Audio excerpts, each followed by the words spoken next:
গুলি আছে প্রথম আলো এবং দৈনিক বাংলা, এগুলোতে সে তারও কাজ করার অভিজ্ঞতা আছে as a senior executive officer, sub editor. তো এসব নিয়ে এসব পজিশনে তিনি কাজ করেছেন। তো চলুন তার সঙ্গে আজকে আমরা আলোচনা করব আজকের টপ ক্রিকেট নিউজ এবং আমাদের ইন্ডিয়া, বাংলাদেশ, পাকিস্তান এবং আগামী চ্যাম্পিয়ন্স ট্রফি এসব নিয়েই আমরা আলোচনা করব। তো আমার এই চ্যানেলে এবং লাইভ স্ট্রিমে ধন্যবাদ, welcome. Thank you. Thanks a lot for welcoming me. That was a very kind and cordial introduction. So thank you for that. আমি তোমার চ্যানেলের ভিডিও দেখি, আমার ভাল লাগে। আমার ভাল লাগছে যে গত কয়েকদিন ধরে তুমি ডেডিকেটেডলি তোমার প্রোফাইলটাকে ক্রিকেট খেলার আপডেট, নিউজ, রিল বিশ্লেষণের জন্য ডেডিকেটেড করে দিয়েছো। তো অনেক মানুষজন আছে আমাদের সাবকন্টিনেন্টে যারা ক্রিকেট খেলা দেখতে পছন্দ করে, ক্রিকেট নিয়ে কথা বলতে পছন্দ করে, কিন্তু হয়তো সেরকম প্ল্যাটফর্ম পায় না কথাবার্তা বলার জন্য। তো আমার কাছে মনে হয় যে তোমার এই প্ল্যাটফর্মটা একটা অত্যন্ত ইম্পর্টেন্ট ভূমিকা রাখতে পারে এই ক্ষেত্রে, যারা কিনা ক্রিকেট নিয়ে আলোচনা করতে চায় তাদের জন্য। সো ইয়েস, আমার শুভকামনা থাকবে। Thank you so much Nishat Ahmed, অনেক ধন্যবাদ। তুমি যতটা কথা বললে আমি অতটা যোগ্য নেই আর খেলার সম্বন্ধে আমার অতটা, জাস্ট আমি অ্যাজ এ স্টুডেন্ট আজ তোমার কাছে আমি অনেক কিছু জানবো, শিখবো, দ্যাটস ইট। তো আজকের প্রথম যে বিষয়টা নিয়ে আমরা আলোচনা করব সেটা হচ্ছে যে ইন্ডিয়া এবং ইংল্যান্ডের টি-20 সিরিজ চলছে। তো প্রথম দুটি ম্যাচ ইন্ডিয়া খুব ভালোই খেললো এবং সেকেন্ড ম্যাচে না জানি কি হয়ে গেল, সে মানে ইন্ডিয়া মানে সেই রকম পারফরমেন্স করতে পারলো না। এর সঙ্গে আরেকটা জিনিস আমি বলি, ইন্ডিয়ার ভিতরে কিন্তু একটা পলিটিক্স চলছে। তো তোমার কি মনে হয় যে ইন্ডিয়া কি এখন ওই পলিটিক্স এটা কি নিয়ে বের হতে পারবে, তার আগামীতে চ্যাম্পিয়ন ট্রফি কি ভালো হতে পারবে, না এদের এই যে পলিটিক্স চলছে এটা নিয়ে আরো বেড়ে যাবে? না, আমরা যদি হিস্টোরির দিকে তাকাই তাহলে ইন্ডিয়ার ক্রিকেট আসলে ইন্ডিয়া বলে না, ইন্ডিয়া, পাকিস্তান, বাংলাদেশ, সাবকন্টিনেন্টের যতগুলো টিমই আছে, সাবকন্টিনেন্টের মানুষজনের মানে ধরনটাই এরকম, স্বভাবটাই এরকম যে তারা সবকিছুর মধ্যে একটা পলিটিক্স নিয়ে আসে। তো ক্রিকেটের মধ্যে ব্যতিক্রম নয়। তো সাবকন্টিনেন্টের প্রত্যেকটা দেশের মধ্যেই দেখবে যে এই পলিটিক্স ব্যাপারটা আছে। ইন্ডিয়া টিমে যদি আমরা দেখি, ইন্ডিয়া টিমেও আগেও এরকম ছিল। ইন্ডিয়া টিমে আমরা দেখতাম মানে কপিল দেবের সাথে গাভাস্কারের একটা ছিল, রেষারেষি ছিল।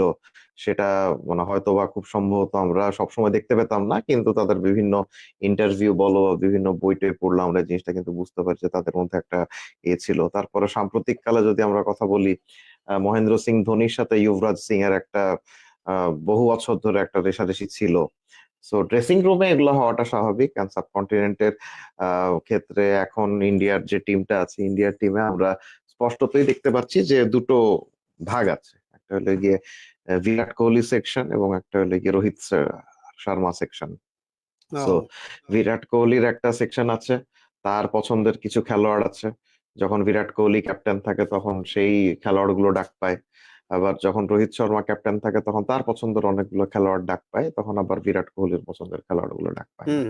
তো এই ধরনের জিনিসপত্র আমরা সবসময় দেখে এসেছি। এর আগের কথা যদি আমরা বলি, সৌরভ গাঙ্গুলি যখন ক্যাপ্টেন ছিল তখন আমরা দেখেছি যে অনেক এরকম রাজনীতির শিকার আমরা দেখেছি সৌরভ গাঙ্গুলি হয়েছে। সচিন টেন্ডুলকারও যখন ক্যাপ্টেন ছিল, সে মাঠের ভিতরে এবং বাইরে বিভিন্ন কারণে সে ক্যাপ্টেন্সিতে অত বেশি সফল সে হয়নি। এরপরে রাহুল দ্রাবিড়ের যদি কথা বলি, মানে সবার মধ্যেই একটা টুকটাক ছিল আসলে। একটা খেলোয়াড় যখন অনেক ভালো খেলে, একটা টিমে যখন অনেকগুলো ভালো খেলোয়াড়, অনেকগুলো সুপারস্টার চলে আসে, তো অনেকগুলো সুপারস্টারকে কন্টেইন করা একটু সমস্যা সব সময় হয়ে যায়, স্পেশালি সাবকন্টিনেন্টের মানুষদের জন্য তো আরো বেশি। আমরা যদি পাকিস্তানের দিকে তাকাই তাহলে আমরা দেখবো জাভেদ মিয়াঁদাদের সাথে ইমরান খানের একটা শত্রুতা সবসময় ছিল।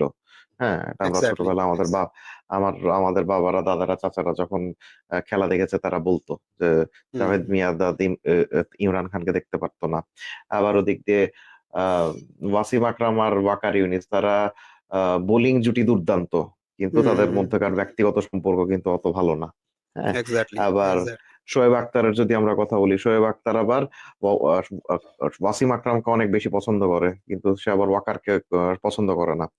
আমরা যদি হুম শাহিদ আফ্রিদির কথা বলি, শাহিদ আফ্রিদি কিন্তু ওয়াসিম আকরামকে অনেক পছন্দ করে, ওর বইটই পড়লে আমরা এটা বুঝতে পারবো, কিন্তু হুম ওয়াকার ইউনিস কত বেশি পছন্দ করে না।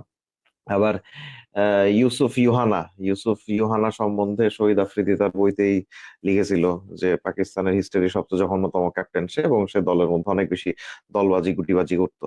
কিন্তু ইউসুফ হুম ইউহানা বা মোহাম্মদ ইউসুফ যখন দলে খেলতো, তার ব্যাটিং স্টাইল দেখলে কিন্তু আমরা বলতে পারতাম না যে এই মানুষটা মানুষ হিসাবে কত খারাপ। সো সাবকন্টিনেন্টের প্রত্যেকটা দেশের মধ্যেই, ক্রিকেট দলের মধ্যেই এই সব সমস্যা আছে। হুম বাংলাদেশের দিকেও যদি তাকাই, বাংলাদেশের Shakib group versus Tamim group, হুম হুম। যাক, এটা ওটা বহু নিয়ে বছর পরে ধরে আসছি, চলছে। বাংলাদেশের ব্যাপারটা হ্যাঁ, নিয়ে আপাতত। তো এরকম থাকেই, এবং এটা স্বাভাবিক তো একটা জিনিস। না, তো তোমার কি মনে হয় না যে এর আগে এইভাবে যে ড্রেসিং রুমের মেসেজ, ড্রেসিং রুমের ইগুলো যেভাবে লিক হচ্ছে আমাদের ইন্ডিয়ার সাংবাদিকদের কাছে আগেই পৌঁছে যাচ্ছে, ড্রেসিং রুমের মিটিং শেষ হচ্ছে না, তার ভেতরে কি হচ্ছে সেটা ফ্ল্যাশ নিউজ ফ্ল্যাশে চলে আসছে, তো এগুলো আগে হতো না, এখন হচ্ছে, এগুলো একটু খুব বেশি বেশি হয়ে যাচ্ছে না? না, আমার কাছে যেটা মনে হয়, ড্রেসিং রুমে এসব আহ, ঘটনা ঘটবেই। ড্রেসিং রুমে ঘটনা হুম ঘটাটাই স্বাভাবিক। ড্রেসিং রুমে তো মানুষজন চুপচাপ বসে থাকবে না। কোনো হুম একটা, তারাও তো মানুষ। যদি কোনো খারাপ ঘটনা ঘটে, কোনো ভালো ঘটনা ঘটে, কোনো যদি খারাপ রেজাল্ট আসে, তাহলে তাদের মধ্যে একটা মানে ইমোশন তারা দেখাবে এই ড্রেসিং রুমের মধ্যে। কিন্তু ড্রেসিং রুমের ভিতর থেকে খবরটা বাইরে কে নিয়ে যাচ্ছে, এটা আটকাতে হবে। এটা হুম সবচেয়ে বড় সমস্যা। হ্যাঁ, কারণ আমরা দেখেছি, আমি যদি বাংলাদেশের দিক থেকে যদি এক্সাম্পল দিই, হ্যাঁ, যেমন ধরো বাংলাদেশে যখন সাকিব এবং তামিম একসঙ্গে খেলতো, তখন তামিম ইকবালের পছন্দের অনেক সাংবাদিক ছিল।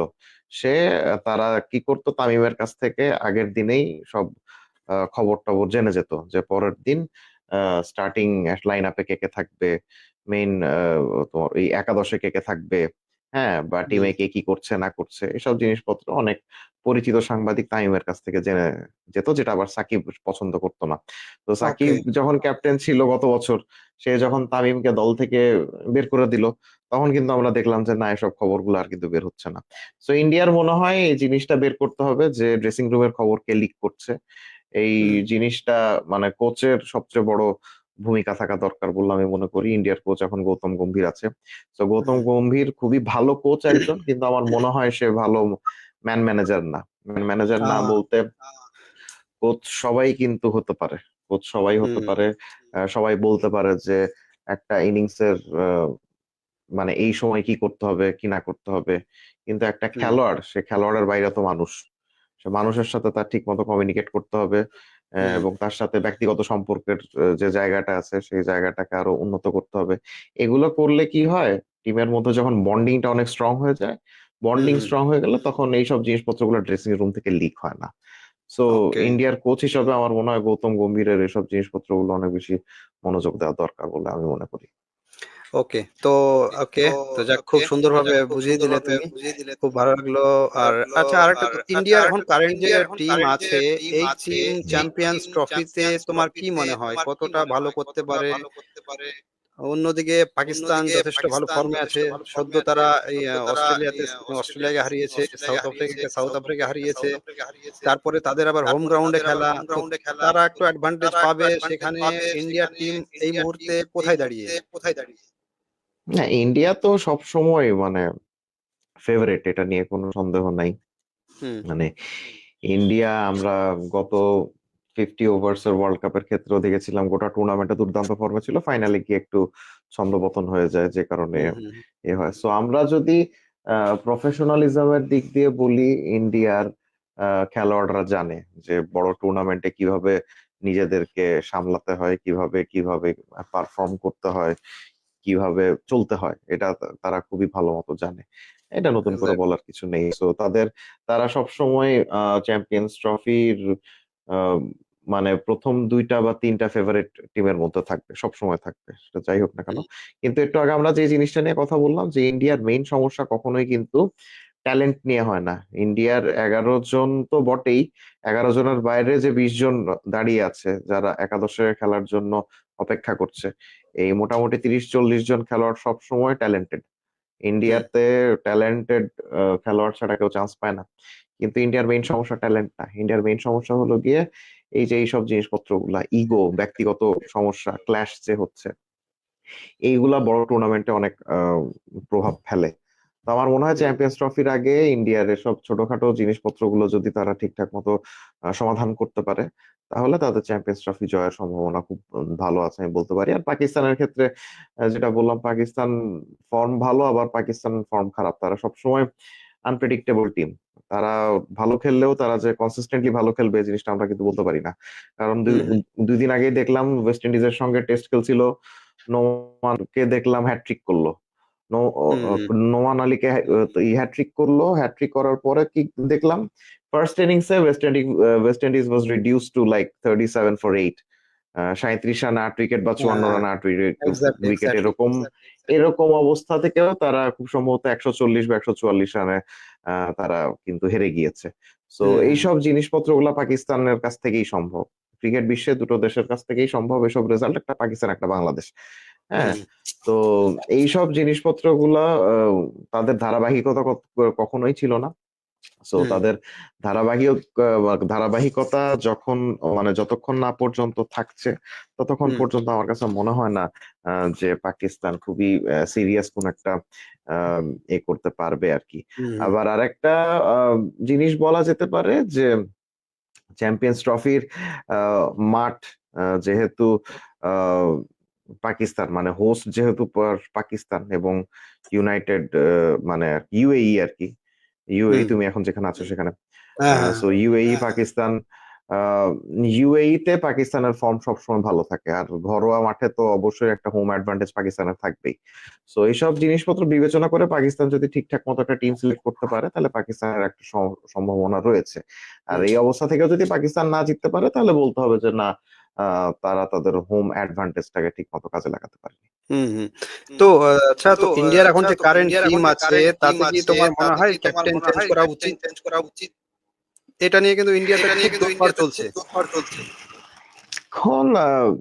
বিষয়টা কি হয়েছে ইন্ডিয়ার, আসলে আমার এখন মনে হয় না ইন্ডিয়ার এমন কোন একটা ক্রিকেটার আছে যে মানে গোটা টিমটাকে একই সূত্রে বাঁধতে পারে আর কি। হ্যাঁ, কারণ গত 1-1.5 বছর ধরে আমরা দেখছি যে রোহিত, কোহলি, সূর্য কুমার যাদব, জাসপ্রীত বুমরা এরাই কিন্তু ওই ওই ঘুরে ফিরে ক্যাপ্টেন হচ্ছে। আমরা যখন ছোট ছিলাম, আমরা যখন ক্রিকেট দেখতাম, আমরা দেখতাম কিন্তু একজনই ক্যাপ্টেন থাকতো, অনেক দীর্ঘ সময় ধরে ক্যাপ্টেন থাকতো। হ্যাঁ, আমরা ইন্ডিয়ার ক্ষেত্রে দেখেছিলাম সৌরভ গাঙ্গুলি ছিল, অনেকদিন ধরে ক্যাপ্টেন ছিল। হ্যাঁ, আজহারউদ্দিন ছিল। অস্ট্রেলিয়ার দিকে যদি তাকায় স্টিভ ওয়া ছিল, অনেকদিন সে ক্যাপ্টেন আছে। রিকি পন্টিং ছিল। পাকিস্তানের দিকে তাকাই ওয়াসিম আকরাম ছিল, ইনজামাম ছিল, অনেকদিন করে ক্যাপ্টেন থাকে। হ্যাঁ, নিউজিল্যান্ডের দিকে তাকালে স্টিফেন ফ্লেমিং, হ্যাঁ, ব্রায়ান লারা। সো দীর্ঘমেয়াদী ইন্ডিয়ার কোনো ক্যাপ্টেন নেই, এটা অনেক বড় একটা সমস্যার বিষয়। একটা টিমের দীর্ঘমেয়াদী ক্যাপ্টেন না থাকার অর্থ হলে গিয়ে দলের খেলোয়াড়রা যে কোনো একজন, মানে কি বলবো, যে কোনো একজন লিডারকে আনডিসপিউটেড লিডার হিসাবে ভাবতে পারছে না। হ্যাঁ, কারণ দলের মধ্যে ভাগ আছে, এই ভাগ থেকে বের হয়ে আসতে হবে। অ্যান্ড ইন্ডিয়ার ক্যাপ্টেন্সি, টু বি অনেস্ট, আমার কাছে যেটা মনে হয় ইন্ডিয়ার এখন টি-20 ক্যাপ্টেন খুব সম্ভবত সূর্য কুমার যাদব। হ্যাঁ, আমি যদি ভুল না করে থাকি, তো সূর্য কুমার যাদব আমার কাছে মনে হয় না সে খুব ভালো ক্যাপ্টেন ম্যাটেরিয়াল। সো এই জিনিসটা একটা করতে হবে। আর সামনে যেহেতু চ্যাম্পিয়ন্স ট্রফিতে ওয়ানডের ক্যাপ্টেন নিয়ে ডিসকাশন করা উচিত বলে আমি মনে করি। সো রোহিত শর্মা যেহেতু ক্যাপ্টেন ওইখানে থাকবে, সো রোহিত শর্মার ক্যাপ্টেন্সি আমার মনে হয় না খারাপ। হ্যাঁ, সে যথেষ্ট ভালো ক্যাপ্টেন। এখন কোন ক্যাপ্টেনই তো 100% সফল সিদ্ধান্ত কখনোই দিতে পারে না, তাই না? এখন রোহিত শর্মার জায়গায় যদি কোহলিকেও দেওয়া যায়, কোহলিরও কিছু মিস্টেক সবসময় আছে যেটা কিনা ইন্ডিয়াকে ভুগিয়েছে। সো আমার মনে হয় প্লাস মাইনাস সব ক্যাপ্টেনের মধ্যেই থাকবে। সো পজিটিভটাকে নিয়ে অন্তত একটা ক্যাপ্টেনের পিছনেই ওদের ইনভেস্ট করা উচিত। তো ঠিক আছে, তো এবার আমরা ইন্ডিয়ান ক্রিকেট থেকে একটু চলে আসি বাংলাদেশ ক্রিকেট নিয়ে। তো বাংলাদেশ ক্রিকেটের আপাতত এই মুহূর্তে তো আমার ব্যক্তিগত একটু মতামত আগে বলি, তারপরে প্রশ্নটা করব। হুম তো হুম শিওর। প্রথমে বাংলাদেশের কিছুদিন আগে যে একটা পলিটিক্স মানে পলিটিক্যাল একটা ইস্যু গেল, তো তার মানে তার পূর্ববর্তী টিম এবং তার পরের যে টিম, তো আমার কিছুটা হলেও মনে হচ্ছিল যে হয়তো বাংলাদেশ সেখানে একটু নড়বড়ে হয়ে যাবে। সেখানে তামিম নেই, তারপর সাকিব নেই, তো ওই নেই, তো তবুও এদের ছাড়া বাংলাদেশ পাকিস্তানের টেস্ট সিরিজ জয়, তারপরে আবার ওয়েস্ট ইন্ডিজে গিয়ে টি-20 সিরিজ জয় মেহেদী হাসান মিরাজের নেতৃত্বে। তো হুম যতটা আমি মনে করেছিলাম যে হয়তো তারা আরো হয়ে যাবে, ডাউন হয়ে যাবে, কিন্তু ততটা তো হয়নি হুম। যতটা মানে ভাবছিল সবাই। না, শেষ বলতে কি মানে সত্যি বলতে কি গত আসলে জিনিসটা আহ, যদি বলি 2019 বিশ্বকাপের পর থেকেই মূলত বাংলাদেশে যে আমরা সবসময় পাঁচজনকে নিয়ে অনেক বেশি করি, ফোকাস রাখি, সাকিব, তামিম, মাহমুদুল্লাহ, মুশফিক আর হুম ওদিক দিয়ে মানে আমাদের পঞ্চপাণ্ডব যেটাকে বলা হয় হুম মাশরাফি, হুম হুম, পাঁচজন মাশরাফি, yes. মিলিয়ে। হ্যাঁ, তো সত্যি কথা বলতে কি মানে বহুদিন ধরেই বাংলাদেশে পঞ্চপাণ্ডবের মধ্যে টু বি অনেস্ট একদম রেগুলারলি সাকিব ছাড়া কেউই পারফর্ম কিন্তু করে না। হ্যাঁ, হুম হুম with due respect to everybody, Tamim does not perform regularly, Mahmudullah does not hmm perform regularly, same goes for Mushfiqur Rahim, খালি সাকিবই যা রেগুলারলি পারফর্ম করতো। সো 2019 সালের পর থেকে কিন্তু বলা যেতে পারে যে বাংলাদেশ আর এই পাঁচজনের উপরে ডিপেন্ডেন্ট না। আগে যেরকম ছিল যে পাঁচজনের মধ্যে দুইজন বা তিনজন যদি ক্লিক করে তাহলে বাংলাদেশের সেই ম্যাচটা জেতার সম্ভাবনা থাকে। এখন আর সেটা নেই। এখন বাংলাদেশের যে কেউই ঝলসে উঠতে পারে আর কি। কিন্তু তাই বলে আমি বলবো না যে বাংলাদেশের এখন এই অন্যান্য খেলোয়াড়দের ট্যালেন্ট লেভেল সাকিবের মতো বা মুশফিকের মতো বা তামিমের মতো, আমি এটা বলবো না। হুম হুম কিন্তু তারা এখন যে জিনিসটা হয়েছে, এখন যেহেতু আগেকার ব্যাচটা চলে যাচ্ছে আস্তে আস্তে, সাকিব আল হাসান খুব সম্ভবত আর কখনো আন্তর্জাতিক ক্রিকেটে আমরা তাকে দেখবো না for hmm hmm obvious reason. মানে মাশরাফি তো বহুদিন ধরেই নাই। হুম মাহমুদুল্লাহও চলে যাচ্ছে, মুশফিকও চলে যাবে, তামিমও নেই বলা যায়। তো এখন যেটা আছে, নতুন নতুন যেসব খেলোয়াড় গুলা চলে আসছে, নতুন খেলোয়াড়রা দেখছে যে তাদের এখন জায়গা করে নেওয়ার সময়। এখন জায়গা আছে, তারা যদি কয়েকটা ম্যাচে ঠিক মতো পারফর্ম করতে পারে তাহলে তারা আহ জাতীয় দলে রেগুলারলি জায়গা পাবে। আর বাংলাদেশের কথা বলতে কি, বাংলাদেশের জাতীয় দলে খেলার জন্য সত্যি কথা বলতে রেগুলারলি পারফর্ম করা লাগে না আসলে। হুম মূল একাদশের কেউ একজন খারাপ খেললেই আরেকজন সুযোগ পেয়ে যায়। যেমন হুম আমি যদি বলি, তামিম ছাড়া বাংলাদেশের ওপেনার আর কে ছিল গত 15 বছর ধরে? ইমরুল কায়েস ছিল, বা সৌম্য সরকার ছিল, বা লিটন দাস ছিল, বা হুম জুনায়েদ সিদ্দিকী ছিল। হ্যাঁ, এদের কেউই কিন্তু এমন না যে ঘরোয়া ক্রিকেটে দুর্দান্ত পারফর্ম করে জাতীয় দলে চান্স পেত। হুম তারা হুম চান্স পেত কিভাবে? তারা চান্স পেত জাতীয় দলে একজন খারাপ খেলছে, তো তাকে বাদ হুম দাও, তাকে বাদ দিয়ে আরেকজনকে নিয়ে আসো। আবার ও হুম যদি খারাপ খেলতো তাহলে তাকে বাদ দাও, আবার কোনো ঘরোয়া ক্রিকেট থেকে আরেকজনকে নিয়ে আসো। তো ব্যাপারটা কিন্তু এরকম না। ইন্ডিয়ার ক্ষেত্রে আমরা যেরকম দেখি যে বছরের পর বছর ধরে সারফরাজ খান, সে হুম হুম ভালো খেলেও চান্স পাচ্ছে না, কারণ সেই হুম পজিশনে আরো অনেক ভালো ভালো খেলোয়াড় অলরেডি আছে। মোহাম্মদ শামি। এক্স্যাক্টলি, মোহাম্মদ শামি। তো বাংলাদেশের ক্ষেত্রে এই জিনিসটা কখনোই হয় না। বাংলাদেশের ক্ষেত্রে হলে গিয়ে মেইন একাদশে যে বাজে খেলছে তাকে বাদ দিয়ে আবার তাকে নিয়ে এসো যে আরো 6 মাস আগে বাজে খেলতো। হ্যাঁ, হুম তো এই জিনিসটা সবসময় হয়। তো এখন আমি বলবো বাংলাদেশের নতুন খেলোয়াড়দের জন্য একটা বড় চান্স, যেহেতু বড় বড় পাঁচজন খেলোয়াড় চলে যাচ্ছে, তো তাদের হুম জায়গাটা নিজের করে নেওয়ার জন্য অনেক বড় সুযোগ। এবং আমার মনে হয় প্রত্যেকটা ক্রিকেটারই সেই জিনিসটা বুঝছে, এবং বুঝছে দেখেই তারা আর একটু 110% মনোযোগ দিয়ে একটু পারফর্ম করার চেষ্টা করছে আর কি। And, তারা যদি এটা করতে পারে তাহলে সেটা বাংলাদেশের ক্রিকেটের জন্য ভালো। ওকে ওকে ওকে। তো আচ্ছা, আর একটা ব্যাপার যেটা যখন ওয়েস্ট ইন্ডিজ সফরে গিয়েছিল, সেখানে মেহেদী হাসান মিরাজ টি-20 তে ক্যাপ্টেন ছিল। তো তার আগে হুম পাকিস্তানে শান্ত ছিল, তো ওকে হুম সরিয়ে আবার মেহেদী হাসান মিরাজকে দেওয়া, তারপরে আবার এখন মেহেদী হাসানকে সরিয়ে আবার ক্যাপ্টেন্সি শান্তকে দেওয়া, এটা মানে কি, এর মধ্যে কোনো কারণ আছে না এটা কোনো চোটজনিত কোনো কিছু? কারণ বলতে আমরা লাইভের শুরুতে যে জিনিসটা বলছিলাম, আমাদের সাবকন্টিনেন্টের প্রত্যেকটা দেশের মধ্যে পলিটিক্স থাকে। হুম হ্যাঁ, সো শান্ত এখন ক্যাপ্টেন হতে হলে যে জিনিসটা করতে হয় তাকে হি needs to lead from the front. হ্যাঁ, বাংলাদেশের এখন কোনো ক্যাপ্টেনই রেগুলারলি পারফর্ম করছে না সেভাবে, হুম আহ, করতে পারছে না। এখন শান্তকে যখন ক্যাপ্টেন্সি দেওয়া হয়, শান্ত তখন খুবই বাজে খেলছিল, তো তার হুম খেলা নিয়ে সমালোচনা হচ্ছিল। শান্ত তখন সমালোচনা সহ্য করতে পারেনি, তার কাছে মনে হচ্ছে যে না, আমি তাহলে ক্যাপ্টেন্সি থেকে সরে দাঁড়াই। তো হুম এরকম অনেক কাহিনী হয়, এটা আসলে কিন্তু বাংলাদেশে। মেহেদী হাসান মিরাজ তো দুর্দান্ত ফর্মে আছে, উনি ভালো খেলেছে বলে ব্যাটিং এ। হুম মেহেদী হাসান মিরাজ সম্প্রতি ভালো খেলছে, কিন্তু আমরা যদি রেগুলারিটির কথা চিন্তা করে থাকি, রেগুলারলি হুম কিন্তু সে অত ভালো ছিল না। যেমন ধরুন গত বছর বা তার এই আগের বছরের দিকে যদি আমরা চিন্তা করে থাকি, মেহেদী হাসান মিরাজ অত ভালো ছিল না, তার যতটুকু পারফর্ম করার কথা ছিল সে ততটুকু করতে পারেনি। তো বাংলাদেশের খেলোয়াড় গুলো এখন সব এরকমই। সাকিব যেরকম ছিল, সাকিব সবসময় কনসিস্টেন্টলি পারফর্ম করতো, বা তামিম অন্তত অন্তত 2018 সাল পর্যন্ত যেটা ছিল কনসিস্টেন্টলি সে পারফর্ম করতো। তো হুম হুম ওইরকম খেলোয়াড় এখনো বাংলাদেশে নেই। তো যে হুম হুম কারণে দেখা যায় যে ক্যাপ্টেন্সির জায়গাটা অনেকটা মিউজিক্যাল চেয়ারের মতো হয়ে গেছে বাংলাদেশের জন্য। ওকে যখন যাকে সুযোগ পাচ্ছে তখন তাকে ক্যাপ্টেন দিয়ে দিচ্ছে। এমন না যে হুম তার অনেক মানে ক্যাপ্টেন্সির গুণ আছে বা নেতৃত্ব গুণ আছে এই জন্য তাকে ক্যাপ্টেন্সি দেওয়া হচ্ছে, ব্যাপারটা এরকম না। যখন জায়গা পাচ্ছে ধরে দিয়ে দিচ্ছে, কারণ আমাদের বোর্ডেরও কোনো ঠিক নেই। হ্যাঁ, হুম এই এই অবস্থায় যে যে ম্যাচই জিতে না কেন সেটাই বোনাস আসলে। হুম তো বাংলাদেশের কারেন্ট যে চ্যাম্পিয়ন টিমের জন্য টিম ঘোষণা করেছে, সেটা কতটা মানে ব্যালেন্সড তোমার মনে হয়? আহ এটা আসলে আহ যদি দেখি আমরা যে বাংলাদেশের টিমটা খুবই, আমার কাছে মনে হয়েছে যে কিছু কিছু ক্ষেত্রে বাংলাদেশ খুবই করেছে আর কি, একটু হুম গ্যাম্বল করেছে।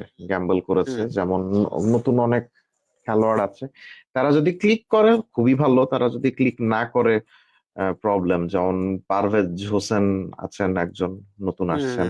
হুম হ্যাঁ, এখনো আনপ্রুভেন ইন দি ইন্টারন্যাশনাল স্টেজ। এরপরে ওকে নাহিদ রানা গত হুম 6 মাস ধরে দুর্দান্ত খেলছে। এবং হুম আমরা হুম যারা বিপিএল দেখি তারা জানি যে বাংলাদেশে মাশরাফির পর আর মাশরাফির পর বলতে, মাশরাফি যখন প্রথম আসলো, মাশরাফি তো তখন অনেক জোরে বল করতো। জোরে বল হুম করতে গিয়ে টেকনিক্যালি ওর হাঁটুর হয়, হ্যাঁ হ্যাঁ হ্যাঁ ইনজুরি হয় আর কি। সো হাঁটুর ইনজুরির আগে মাশরাফি অনেক জোরে বল করতো। সো নাহিদ রানা এখন ওরকমই জোরে বল করে আর কি। So Nahid Rana has the potential to be one of the breakout stars of this team. So Nahid Rana hmm is somebody that I will put my money on. And hmm then there is Zaker Ali, Anik. Zaker yes Ali yes শুরুর দিকে যখন আসলো, Zaker Ali was very talented middle order batsman বা hmm টেল endure বলবো না, lower order batsman আর কি। ইনিংসের শেষ দিকে ওই স্লগিং করার জন্য দরকার হয় কিছু কিছু হুম হুম ব্যাটসম্যানের দরকার হয়। ইন্ডিয়ার ক্ষেত্রে যেরকম হার্দিক পান্ডিয়া আছে, বা যে হুম কারেন্টলি এক্স্যাক্টলি ওই যে রমনদীপ সিং যেটা আছে আর হুম কি। হ্যাঁ, সো ওইরকম স্লগিং করার মতো খেলোয়াড় আমাদের কখনোই ছিল না। So Jaker Ali can be player who can fill that gap, যে হুম কিনা স্লগিং করতে পারে শেষ কয়েকটা ওভারে। What so about Taskin Ahmed? He is in good Taskin form. Ahmed, yes, Taskin Ahmed is in a very good form. Even recent BPL এ দেখলাম সে শুরুর দিকে একটা ম্যাচে 7 উইকেট সে নিয়েছিল। হুম And এবার BPL A, if I'm not wrong, he is the highest wicket taker till now. and So he is also Taskin captain Ahmed of is, the Rajshahi, I think. yes, he is the captain of Rajshahi টিমের। সে সম্প্রতি captain হয়েছে, প্রথম থেকে captain ছিল না, সেটাও আরেক ওকে কাহিনী। সো প্রথমে হ্যাঁ, Taskin is in a very good form. Nahid Rana তো আছেই, Mustafizur Rahman is the seasoned campaigner, Tanzim Hasan Sakib somebody that I yes will yes put my trust on. So বাংলাদেশের pace frontier is a very promising right now. আজ থেকে 10-15 বছর আগেও আমাদের স্পিন আক্রমণ ছিল সবচেয়ে বড় শক্তির জায়গা, বাট কারেন্টলি exactly আমি বলবো যে বাংলাদেশের পেস, এরপরে শরীফুল ইসলাম আছে, is a fantastic hmm left armour. হ্যাঁ, yes এরপরে এইসব খেলোয়াড়রা দুর্দান্ত বাংলাদেশের পেস অ্যাটাকের ক্ষেত্রে। সো আর ব্যাটসম্যানদের মধ্যে যেটা বললাম, তানজিদ হাসান আরেকজন, তামিম হুম yeah yeah বিশ্বকাপেও খেলেছে। হুম বিশ্বকাপেও খেলেছে। সো তানজিদ হাসানও দেখলাম এইবার বিপিএল এ বেশ ভালো হুম ফর্মে আছে আর কি। Attacking so player attacking player. So mostly বাংলাদেশের এই টিমটা আনপ্রুভেন আর কি। আনপ্রুভেন বলতে ওকে আমরা 2007 আমরা 2007 ওয়ার্ল্ড কাপের কথা যদি চিন্তা করি, তোমার নিশ্চয়ই খেয়াল আছে যে ওয়ার্ল্ড কাপে বাংলাদেশ ইন্ডিয়াকে গ্রুপ স্টেজের ম্যাচে হারিয়ে দিয়েছিল। সো ওই সময়ও কিন্তু বাংলাদেশের টিমটা আনপ্রুভেনই ছিল। সাকিব আল হাসান, মুশফিকুর রহিম, তামিম ইকবাল সবাই নতুন নতুন তখন এসেছে। তো কেউ তাদেরকে চিনতো না, বাট তারা তাদের যাত্রা চিনিয়ে দিয়েছিল। সো আমার মনে হয় this team has the potential to do exactly the same what Shakib and Tamim did in 2007। So but ওই জিনিসটা তারা করতে পারে কিনা, এই আলটিমেটলি এক্সিকিউট করতে পারে কিনা সেটা দেখার বিষয়। বাট এখন পর্যন্ত বলবো বাংলাদেশের টিমটা অনেক আনপ্রুভেন এবং অনেক সো আশা করাই যায় কিছু একটা। তাতে আবার এশিয়ার মাঠে খেলা। হ্যাঁ, এশিয়ার মাঠে খেলা, পাকিস্তানের মাঠে খেলা, ইউএইর মাঠে খেলা। এখন পিচ দেখে তারা যদি ঠিক মতো করতে পারে, দেন আই গেস একটা দুটা সারপ্রাইজ আমরা বাংলাদেশের কাছ থেকে দেখতে পারি। তো ওকে, তো খুব ভালো। তো আচ্ছা, তো এবার আমি একটু অন্যদিকে চাইছি যেতে। অস্ট্রেলিয়া আজকে অস্ট্রেলিয়া এবং শ্রীলঙ্কার যে টেস্ট ম্যাচ চলছে গ্যালেতে, এখানে ওসমান খোয়াজা প্রথম অস্ট্রেলিয়ান ক্রিকেটার হিসেবে 200 রান শ্রীলঙ্কার মাটিতে। তারপরে স্টিভেন স্মিথ। তারপরে তো একটা আমি প্রথম একটু বলে রাখি যে যখন টিম পেইন ক্যাপ্টেন ছিল ইন্ডিয়া, ওখানে গিয়ে বিরাট কোহলির নেতৃত্বে ওখানে সিরিজ হারলো। তারপরে টিমটা খুব একটা ভালো ছিল না। তারপর সেখান থেকে প্যাট কামিন্সকে তুলে নিয়ে আসলো ক্যাপ্টেন। তো তারপর থেকে তো আর পিছন দিকে তাকায়নি। প্যাট কামিন্স যেখানে হাত দিচ্ছে সেখানেই শোনা হয়ে যাচ্ছে। মানে কি হচ্ছেটা কি ওদের সাথে? এখন অস্ট্রেলিয়া কখনো ক্যাপ্টেন চিনতে ভুল করে না। এটা আমরা যদি সাবকন্টিনেন্টের টিমের সাথে অস্ট্রেলিয়ার কম্পেয়ার করি তাহলে তো হবে না। অস্ট্রেলিয়ারা জানে কখন কাকে ক্যাপ্টেন বানাতে হয়, কি করতে হয়। অ্যালান বর্ডার থেকে শুরু করে Steve Waugh, Ricky Ponting, Michael Clarke, সবাই ওরা আগে থেকে জানে কাকে ক্যাপ্টেন বানাবে। ওরা 5 বছর আগে থেকে ঠিক করে রাখে আর কি, যে পন্টিং এর পরে ক্লার্ক যে ক্যাপ্টেন হবে এটা তারা 5 বছর আগে থেকে জানে, বা স্টিভ ওয়ার পরে যে পন্টিং ক্যাপ্টেন হবে এটা তারা বহুত আগে থেকে জানে। টিম পেইনের ক্যাপ্টেন হওয়ারই কথা না আসলে, আমরা যদি সেই হিসাবে চিন্তা করি। কারণ ওই স্যান্ড পেপার গেট কেলেঙ্কারির জন্য স্টিভেন স্মিথের তো হুট করে ক্যাপ্টেন্সি চলে যায় না। স্টিভেন স্মিথের এখন পর্যন্ত ক্যাপ্টেন থাকার কথা, টু বি অনেস্ট। কিন্তু ওই কেলেঙ্কারির কারণে স্টিভ স্মিথ যেহেতু এখন ক্যাপ্টেন নেই, তো তখন তাড়াহুড়া করে টিম পেইনকে ক্যাপ্টেন দেওয়া তখন হয়, ক্যাপ্টেন্সি দেওয়া হয়। এন্ড প্যাট কামিন্সের কথা বলবো, প্যাট কামিন্সকে যে ক্যাপ্টেন বানানো হবে এটা অস্ট্রেলিয়ার বোর্ডের মাথায় বহুদিন থেকেই ছিল, কিন্তু প্যাট কামিন্সের ক্যাপ্টেন হওয়াটা দেরি হয়েছে কারণ ইনজুরির জন্য। হ্যাঁ, প্যাট কামিন্স কিন্তু মাঝখানে 3-4 বছর রেগুলারলি ইনজুরিতে অনেক ভুগেছে।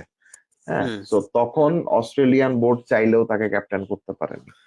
সো এখন যেহেতু ফিট আছে তাই ওকে ক্যাপ্টেন করতে কোনো সমস্যা হয়নি। আর টিম পেইন যেহেতু আরেকটা কেলেঙ্কারির জন্য দল থেকে বাদ পড়েছে, তো অনেকটা অস্ট্রেলিয়ান বোর্ডের জন্য কাজ সহজই মানে হয়ে গেছে, যে টিম পেইনকে সরিয়ে প্যাট কামিন্সকে ক্যাপ্টেন করা। সো অস্ট্রেলিয়ান বোর্ড সবসময় জানে কখন কাকে কি করতে হয়, ক্যাপ্টেন করতে হয়। এন্ড প্যাট কামিন্সের পরেও এই যে এখন নতুন নতুন কিছু কিছু ছেলে যে আসছে ওদের খেলার জন্য, ওই দিন বিগ ব্যাশ লিগে দেখলাম মিচেল ওয়েন বলে একজন ব্যাটসম্যান ঝড় তুললো। তারপরে 2 দিন আগে ইন্ডিয়ার এগেইনস্টে 34 বড় সেঞ্চুরি করলো। এরপরে ইন্ডিয়ার এগেইনস্টে টেস্টে যে ছেলেটা ফাটিয়ে দিল, স্যাম কনস্টাস। তো এসব নতুন নতুন ছেলেরা আসছে, এবং এদের মধ্যে থেকেই দেখা যাবে যে আগামী দিনের মানে প্যাট কামিন্সের পরে কে ক্যাপ্টেন হবে এটা অলরেডি অস্ট্রেলিয়ান বোর্ডের মাথাতেই আছে। তো আজকের খেলা সম্বন্ধে কি বলছো? স্টিভেন স্মিথ ফর্মে ছিল না, ইন্ডিয়ার বিরুদ্ধে খেলে ফর্মে আসলো, তারপর থেকে তো ননস্টপ ওকে আটকানোই যাচ্ছে না। ওসমান খোয়াজা খুব একটা ভালো ফর্মে ছিল না, ইন্ডিয়ার বিরুদ্ধে সিরিজেও খুব একটা ভালো খেলতে পারেনি। শ্রীলঙ্কার মাটিতে যেখানে ইন্ডিয়ার মতো তাবড় টিম, যেখানে ব্যাটসম্যানের ভর্তি, তারা এসে কিছু করতে পারলো না, সেই পিচে 200 রান করে দিচ্ছে ওসমান খোয়াজা। এটা কি ভাবা যায়? এটা আসলে পিচের ক্ষেত্রে বলা যেতে পারে, মানে এটা পিচের ক্ষেত্রে মানে গলের পিচ তো, আবার একটা বৃষ্টিও ছিল, একটা বৃষ্টির কাহিনী দেখলাম ছিল। হ্যাঁ, সকালে বৃষ্টি হয়েছিল, সো তখন পিচটা ব্যাটিং ফ্রেন্ডলি হয়ে যায় আর কি। ওকে। ব্যাটিং ফ্রেন্ডলি হয়ে যায়, ব্যাটিং ফ্রেন্ডলি হওয়ার কারণেই দেখলাম মোটামুটি 600+ রান তারা করে ফেলেছে। সো হুম অস্ট্রেলিয়ার আর আর আরেকটা জিনিস যেটা না বললেই নয়, সেটা হলো গিয়ে শ্রীলঙ্কার বোলিং অ্যাটাক। হুম শ্রীলঙ্কার বোলিং অ্যাটাকের দিকে যদি তাকাই, মানে গত 4-5 বছর ধরে শ্রীলঙ্কার বোলিং অ্যাটাক যে খুব বেশি ইন্সপায়ারিং বা খুব বেশি শক্তিশালী, এটা কিন্তু বলা যায় না। হ্যাঁ, হুম যেমন এই টেস্টেই যারা যারা বল করছে, একমাত্র ওই যে প্রভাত জয়সূরিয়া ছাড়া এক্স্যাক্টলি। সেরকম সেরকম কোন বোলার যে ভীতি জাগাতে পারে অস্ট্রেলিয়ান ব্যাটসম্যানদের মনে, বা ওয়ার্ল্ড ক্লাস লেভেলের কোন বোলার যে এখন কারেন্টলি হুম শ্রীলঙ্কাতে আছে, সেটা আমার কাছে মনে হয় না। তো হুম সবকিছু মিলিয়ে অস্ট্রেলিয়া একটা সুবিধা পেয়েছে। তো সুবিধা হুম পেয়েছে যে সেটার একটা ফলাফল আজকে আমরা দেখতে পেয়েছি, এটাই। Exactly exactly. তো ওকে। তো আচ্ছা, তো এরপরে আমরা চলে যাব এই এর তোমার যে চ্যাম্পিয়ন্স ট্রফিতে আবার চলে আসবো গো। তো চ্যাম্পিয়ন্স ট্রফি এবার এখনো অবধি যা নিউজ পাকিস্তান ইন্ডিয়া থেকে আসছে, তাতে এখনো তাদের ফিল্ড এখনো রেডি হয়নি, কাজ চলছে, আর মাত্র 19 দিন বাকি আছে। তো এখনো তাদের প্রিপারেশন ঠিক হয়নি। এটা নিয়ে ইন্ডিয়ান মিডিয়াতে খুব হাসি মজাক চলছে, খুব কৌতুক নিয়ে মানে কথা বলছে ওদের বিরুদ্ধে। তো এটা কি তাদের একটা ফেলিওর না বোর্ডের, যে এত আর কটা দিন বাকি আছে এখনো অব্দি মাঠ রেডি হয়নি, সেখানে কি এত বড় একটা টুর্নামেন্ট? হ্যাঁ, এত বড় একটা টুর্নামেন্ট তারা ঠিকঠাক মতো আয়োজন করতে পারবে যে, এটাই তো তাদেরকে আহ, সেভাবে বলা হয়নি। কারণ ইন্ডিয়াই তো রেগুলারলি বলে গিয়েছে যে পাকিস্তানে যতদিন পর্যন্ত চ্যাম্পিয়ন্স ট্রফি খেলা হবে, তারা কখনো পাকিস্তানে খেলতে যাবে না। এরকম অনেক জিনিসপত্র আমরা শুনতে পেয়েছি গত 6-7 মাসে। তো পাকিস্তান বোর্ড এমনিতেও তেমনটা শক্তিশালী না। পাকিস্তান বোর্ডে মনে হয় গত 3-4 বছর ধরে আহ এতবার বোর্ড সভাপতি চেঞ্জ হয়েছে, এতবার একদিনে হুম উইকেটও পড়ে না। হুম তো হুম এক্স্যাক্টলি। ওদের ওদের এরকম, ওদের তো এমনিতেই টালমাটাল অবস্থা। তো এই হুম হুম টালমাটাল অবস্থার মধ্যেও ইন্ডিয়ার সঙ্গে তাদের যে একটা শত্রুতা আছে, ওই শত্রুতার জন্য তারা অনেক পিছিয়ে গিয়েছে, আমি যেটা বলবো। কারণ মাথার মধ্যে যদি একটা নির্দিষ্ট করা থাকে যে না, যত যাই হোক না কেন আমি চ্যাম্পিয়ন্স ট্রফি আয়োজন করছি এবং কারোর সাথে আমার কোনো সমস্যা হচ্ছে না, তাহলে ধরো হুম মন দিয়ে একটা কাজ করা যেতে পারে। কিন্তু হুম হুম তারা যে করবে, আমার মনে হয় তাদের মধ্যেও এই ভয়টা আছে যে শেষমেশ আমরা আদৌ করতে পারবো কিনা হুম আয়োজন। হুম তো আমার মনে হয় সবকিছু মিলিয়ে পাকিস্তান একটা নেগেটিভ সিচুয়েশনের মধ্যে আছে। আর আমরা দেখেছি যে এরকম সমস্যা কিন্তু ওয়ার্ল্ড কাপ যখন ইন্ডিয়াতে হয়, তখনও কিন্তু আমরা দেখেছিলাম যে পাঞ্জাবে যে ম্যাচগুলো হতো স্পেশালি, হ্যাঁ, পাঞ্জাবের মাঠও কিন্তু সেরকম আম, ভালো ছিল না তখন। হুম হুম তখন দেখা গেল যে ম্যাচ শুরু হওয়ার 1 দিন কি 2 দিন আগে পিচ ঠিকঠাক করে নামিয়ে দিত। সেই পিচে যখন খেলতে নামতো সবাই, তখন দেখা যেত যে না, পিচটা একদমই বাজে। এবং সেই পিচে খেলা মানে ক্রিকেটারদের ক্ষতি। তো হুম এই হুম ধরনের আনপ্রফেশনালিজম সাবকন্টিনেন্টের টিমগুলোর মধ্যে সব সময় থাকে। সো এখন আর আশ্চর্য হই না আর কি এগুলো দেখলে। আচ্ছা, দ্যাটস গুড। ওকে, তো আমরা এবার প্রায় শেষের মুহূর্তে চলে এসেছি। তো শেষের মুহূর্তে আর আগে একটা জিনিস, আগামী রবিবার যে ইন্ডিয়া ইংল্যান্ডের চতুর্থ টি-20 ম্যাচ হবে, সেই ব্যাপারে যদি কিছু বলো আর কি। আর একটা এর সাথে জুড়ে দিই যে হুম। মোহাম্মদ শামি মূলত ওয়ানডে টেস্ট বোলার, তাকে ওয়ানডে টেস্টে না নিয়ে হট করে টি-20-তে ঢুকিয়ে দিল। তো এগুলো কি খুব একটা মানে মনে হচ্ছে না এর ভিতরে কোনো একটা প্ল্যান আছে ওকে এই করার জন্য? ওকে যদি ভালোই মানে খেলানোর ইচ্ছা থাকে, ওয়ান হ্যাঁ, ডে তে ঢোকাবে, টেস্টে ঢোকাবে, টি-20-তে হোয়াই?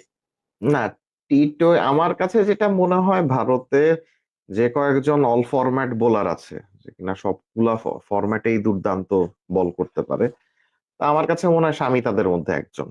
হ্যাঁ, ওকে। কারণ আমরা আইপিএল এ স্বামীর খেলা দেখেছি, সে যখন লখনৌর হয়ে খেলতো, হুম, গত 1-2 সিজনে, বা হুম হুম হুম আহ, বা আমরা কিন্তু দেখেছি যে আহ, গত বছর এতেও ওয়ার্ল্ড কাপ যখন আর কি হলো, বা আইপিএল এ যখন বিভিন্ন খেলা টেলা হয়, আমরা কিন্তু দেখি যে স্বামী অলওয়েজ, ও যদি ফিট থাকে তাহলে স্বামীর মতো সুইং কেউ করতে পারে না, এবং স্বামীর মতো অত জোরে হুম, সুইং কেউ করতে পারে না। দ্যাটস এবং ট্রু। এটা এমন একটা এটা এমন একটা শক্তি, একটা বোলারের এমন একটা প্লাস পয়েন্ট, এই এই এই এই পাওয়ারটা টেস্ট বলো, ওয়ানডে বলো, টি-20 বলো, যেই কোনো ক্ষেত্রেই কিন্তু কাজে লাগে। হ্যাঁ, হুম, তো সেক্ষেত্রে আমি বলবো যে স্বামীকে এতে নেওয়া, টি-20 তে নেওয়া খারাপ কোনো সিদ্ধান্ত না। কারণ ওকে। আমার কাছে যেটা মনে হয় যে ইন্ডিয়ার বর্তমানের যে পেস অ্যাটাক, জাসপ্রীত বুমরা ছাড়া ইন্ডিয়ার পেস অ্যাটাকের এক্সপিরিয়েন্সের ঘাটতি আছে একটু। হুম, কারণ নতুন যারা এসেছে, আর্শদীপ সিং বলো হ্যাঁ, বা যারাই মানে পেস আক্রমণ আছে, ওই যে আবেশ প্রসিদ্ধ খান, কৃষ্ণা। এরপরে হ্যাঁ, এরপরে প্রসিদ্ধ কৃষ্ণা, এরা খুবই, ওদের কোনো কনসিস্টেন্সি আমি দেখি না। হুম, এবং হুম, আমার মনে হয় না যে মোহাম্মদ সিরাজের কথাও যদি বলি, হ্যাঁ হ্যাঁ, মানে হ্যাঁ, এরা এরা রেগুলারলি পারফর্ম করতে পারে জাতীয় দলের হয়ে, আমার কাছে মনে হয় না। হ্যাঁ, তো হুম, সেই ক্ষেত্রে স্বামীকে নেওয়াটা ভালো, মানে একটু বেটার এক্সপিরিয়েন্স এর জন্য। কারণ বুমরা একা কত টানবে, তাই না? বুমরাই সেটাই, কিন্তু টানছে বলতে গেলে পেস এক্স্যাক্টলি, আক্রমণ। Exactly, so no doubt. স্বামী যদি ফিট থাকে, তাহলে অ্যাটলিস্ট বুমরার কাছ থেকে ওই এক্সপিরিয়েন্সের ভারটা চলে আসে। তো সেই ক্ষেত্রে আমি বলবো যে এটা একটা প্লাস পয়েন্ট ইন্ডিয়ার তো জন্য। ওকে, তো নেক্সট যে টোয়েন্টি ম্যাচ হবে সেখানে তো আরসিবি সিং কে বসিয়ে স্বামীকে খেলানো হয়েছিল, তো আমার তো মনে হয় রবি বিষ্ণয়কে বসানো উচিত ছিল। তো আশিদীপ এখন যে ফর্মে আছে, ওকে বসানোটা মোটেও ঠিক হয়নি। তোমার কি মনে হয় সে নেক্সট ম্যাচে এইটাই চালাবে না আবার ওকে ঢোকাবে? এখন কনফিউজিং ছিল আসলে ইন্ডিয়া কেন এই সিদ্ধান্তটা নিয়েছে।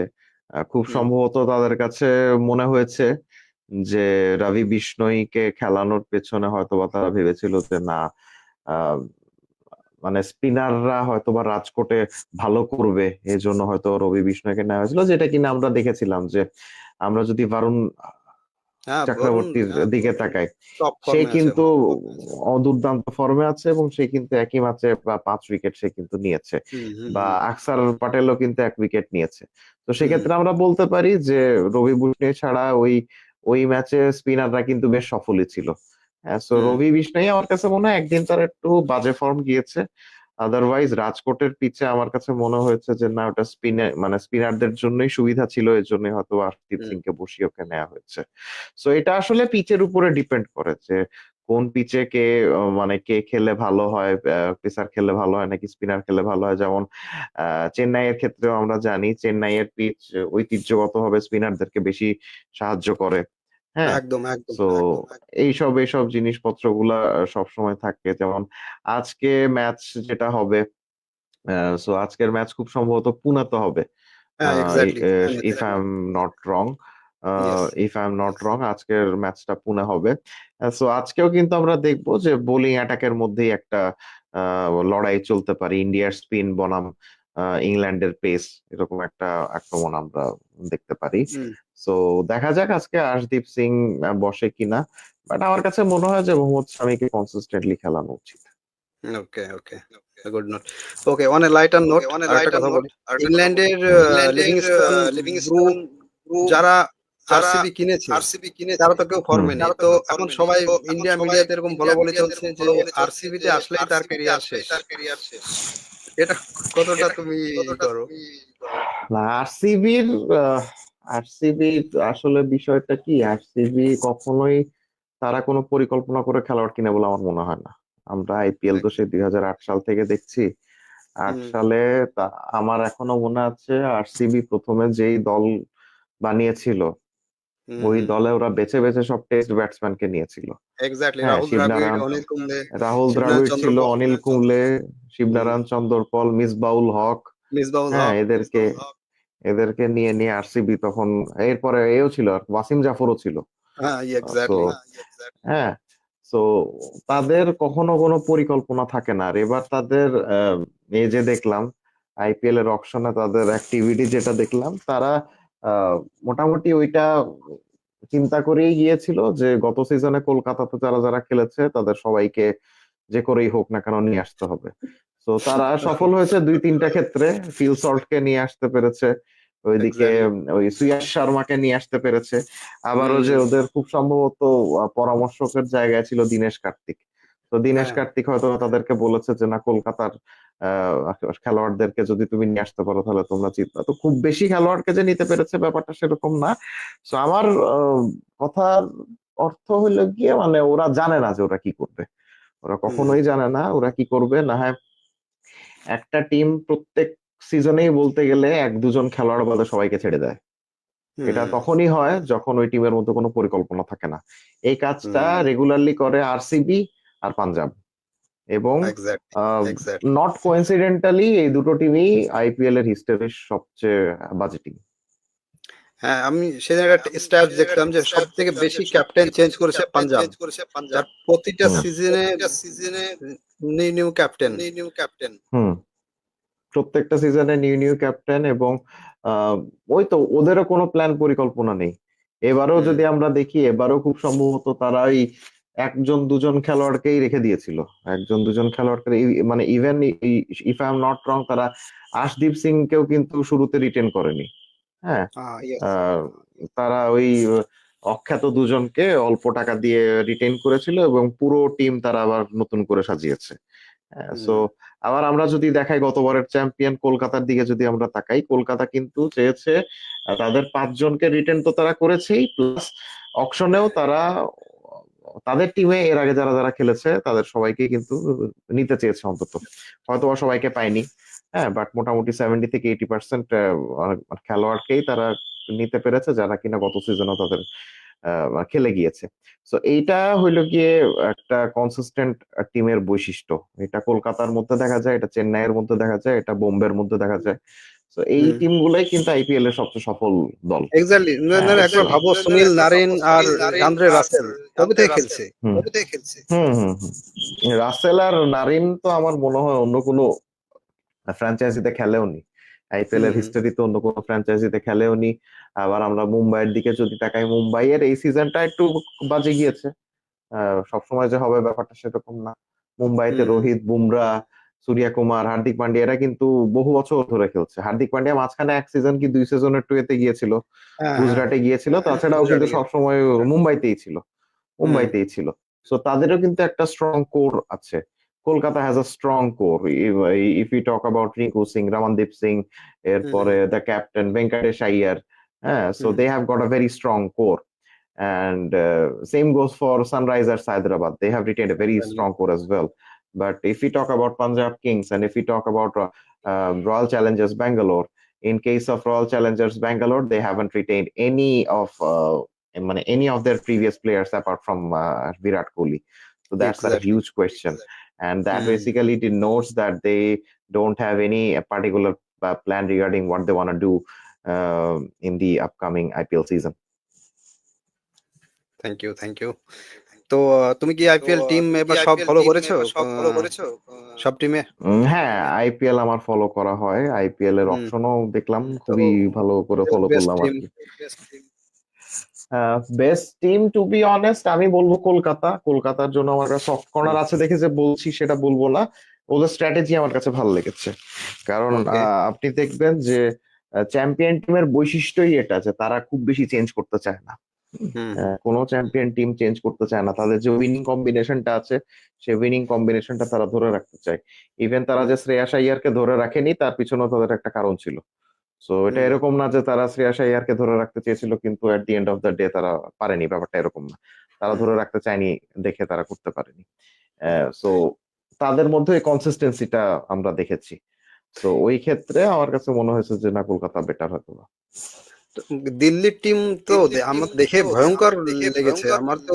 মানে এখন কাঁপছিল যে দিল্লির টিম যখন আমি এক এক করে দেখছি, তো এ তো মানে ভয়ঙ্কর টিম বানিয়েছে। এখন জানি না তারা কিরকম পারফরমেন্স দেবে, বাট টিম যা বানিয়েছে তাতে তো একদম টপ ক্লাস। না, দিল্লির টিম, হ্যাঁ দিল্লির টিম বেশ ভালো, বেশ ভালো, খুবই ভালো।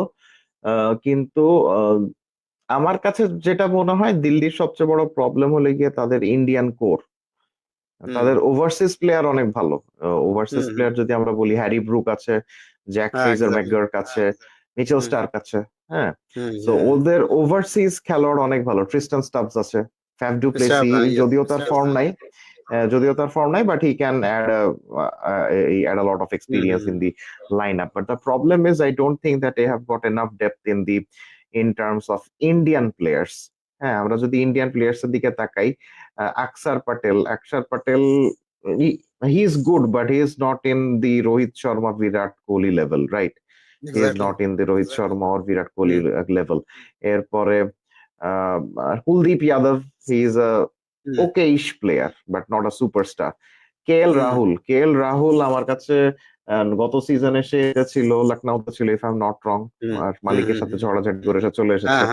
হ্যাঁ, সো আমার কাছে মনে হয় Lokesh Rahul is somebody who has not clicked in any of the franchises that he have played in the IPL.